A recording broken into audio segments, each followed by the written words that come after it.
Cuando Adán y Eva pecaron, la palabra nos dice en Génesis 13, el capítulo 3, verso 8, desde el verso 8, que Adán y Eva escucharon la voz de Dios que se paseaba por el huerto del Edén, y al escuchar su voz tuvieron temor y se escondieron de él. Esto podría parecer natural, pero no, lo natural es que ellos conversaban con el Señor. Adán conversaba y caminaba con Dios en el huerto del Edén.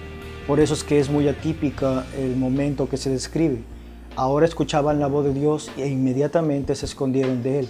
Pero dice también la palabra griega inmediatamente que al ver Dios que no estaban, preguntó: ¿dónde estás tú?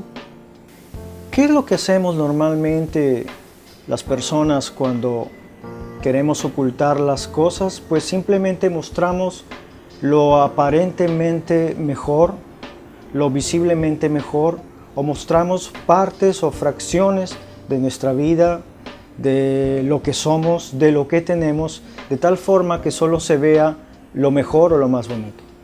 Si quieres un ejemplo, por ejemplo, yo estoy grabando en este instante este video y estoy con un polo blanco, pero si yo inclinara la cámara hacia mis pies, ustedes verían que estoy con simplemente unas sandalias o unas chancletas.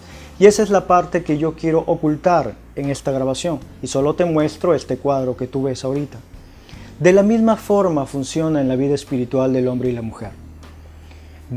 Creo que en los tiempos actuales, los hombres y las mujeres en general estamos ocultándonos de Dios de alguna u otra manera. Nos escondemos detrás de nuestros criterios, detrás de nuestros pensamientos, detrás de nuestros estatus sociales. Nos escondemos detrás de nuestro trabajo incluso. Nos escondemos detrás de nuestros bienes. Nos escondemos detrás de muchas cosas con tal de no darle cara a Dios. Y eso es lo que le sucedió a Adán y a Eva en este momento. De una relación perfecta se pasan a esconder, a tener miedo de Él, pero yo quiero que te quedes con esta pregunta. Dios, aún en nuestro afán por esconderle cosas, por escondernos de Él, Dios sigue haciendo esa pregunta. ¿Dónde estás tú? Si no le importáramos a Dios en lo más mínimo, pues simplemente Él dejaría que las cosas sigan su curso. Pero Dios viene, Dios sigue buscándonos, Dios sigue hablándonos y sigue preguntándonos: ¿dónde estás tú? De hecho, nosotros solemos esconder las cosas que nos avergüenzan, solemos esconder las cosas que nos apenan y solo mostramos las partes que nos brindan cierto estatus o cierto éxito o cierta posición. Creo que un gran ejemplo de eso son las redes sociales. Y en cuanto a la vida espiritual nuestra, de las personas que dicen conocer a Dios y de las personas que dicen no creer en Dios, también hay mucho de verdad en ello, porque en el fondo se están ocultando de Dios y no quieren darle cara a la verdad absoluta de Dios. Por ejemplo, parte de esta vida espiritual o de la verdad de esta vida espiritual es que nosotros siempre estamos escuchando la voz de personas, guías espirituales, sean pastores, llámense sacerdotes, llámense familias, llámense amistades, que siempre nos están hablando cosas buenas, positivas, espirituales, pero también a veces en esto de ocultar cosas o de mostrar la parte que nos conviene está en que nos gusta que solo nos digan las cosas que nos gustaría oír o decimos las cosas que nos gustaría que escuchen. Pero la verdad de Dios implica en decirlo todo, lo que nos lastima y lo que nos edifica. Es decir, van a haber muchas cosas que no nos gusta que nos digan y vamos a tener que decir muchas cosas que no nos gustaría decir, pero a fin de cuentas lo que tiene que primar es la verdad. El asunto, por ejemplo, de Adán y Eva es que ellos escucharon una voz externa, fuera de la relación de Dios, que en este caso se grafica como Satanás, y es quien les dijo que ellos podían llegar a ser como dioses, que Dios era malo, que Dios era tal cosa y tal cual, y le creyeron. Ninguno de los dos se aferró a la verdad de Dios. Tú podrías estar escuchando la voz de un pastor, la voz de un predicador, la voz de un sacerdote, podrías estar escuchando hasta tu propia voz interior, pero yo te quiero retar a que de todas esas formas en las que nos habla Dios, porque los mensajes y la palabra viene de parte de todas estas personas que te acabo de mostrar o te acabo de decir, pero también viene de parte tuya. El asunto, la responsabilidad que cae sobre ti y sobre mí cuando escuchamos mensajes, cuando escuchamos consejos, cuando queremos que nos digan algo y cuando queremos decir algo, es que nosotros debemos llevarlo a la palabra. Quien sea que te diga algo, sea de la forma en la que tú pienses, sea en la forma en la que tú crees que se debe llevar la vida, que se debe tratar con las personas, que se debe actuar en un caso, si tú crees en la verdad de Dios, tú debes ir a la palabra de Dios. Y la verdad absoluta es la verdad de Jesús.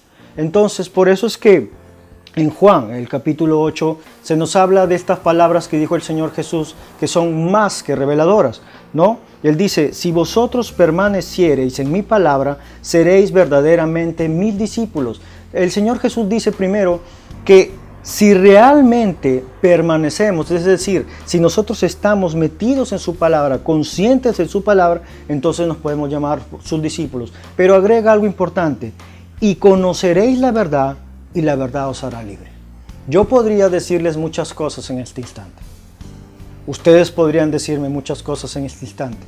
Yo podría creer muchas cosas en este instante, tener muchos criterios y muchas opiniones sobre lo que es la fe, sobre lo que es, cómo debo llevar mi conducta humana, sobre cómo debo llevar mis relaciones con las personas, sobre cómo debo manejarme en ciertos asuntos políticos, leyes, de todo tipo. Yo podría tener muchos criterios formados en mí mismo, en mi mente y en mi corazón. Pero el Señor Jesús nos confronta de tal manera de que solamente yendo a su palabra, Él no habla de opiniones tuyas ni de opiniones mías. Él dice que solamente yendo a la fuente de su palabra, nosotros conoceremos la verdad. Y es esa verdad la que nos hace libres.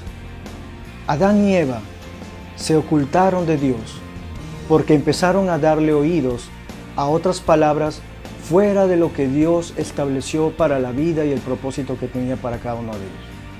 La verdad absoluta está en la palabra de Dios.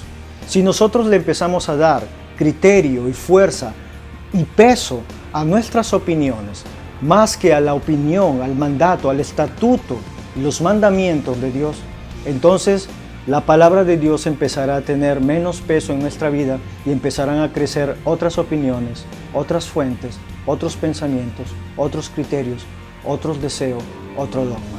Y es cuando Dios se reduce a nada en nuestra vida y nosotros y el mundo sobresale en nuestros criterios. Yo no te reto a que me escuches a mí. Yo no te reto a que escuches a un predicador. De hecho, Dios habla por distintas fuentes, habla por personas. Te puede hablar a tu corazón, te puede hablar por un sacerdote, te puede hablar por un hermano, por un amigo, por tu padre, por tus hermanos, por las personas que te rodean, te puede hablar en una circunstancia. Lo que yo te reto es ir a la fuente verdadera que se llama Jesús. Que Dios te bendiga y piensa en esto. Dios sigue preguntando, como lo hizo con Adán y Eva. Han pasado miles de años, pero la pregunta sigue estando allí. Puede que tú estés lejos del Señor. Puede que tú te hayas alejado mucho del camino de Dios. Puede que incluso tú me digas, yo no creo en Dios. Pero créeme que aunque tú no creas o te hayas alejado o estés debilitado en tu vida espiritual, Dios sigue haciendo la misma pregunta, porque te ama. ¿Dónde estás? Pregúntatelo y pídele al Señor que te dé esa respuesta y te ayude a contestar. Busca la verdad de Dios solamente en su palabra. Que el Señor te bendiga.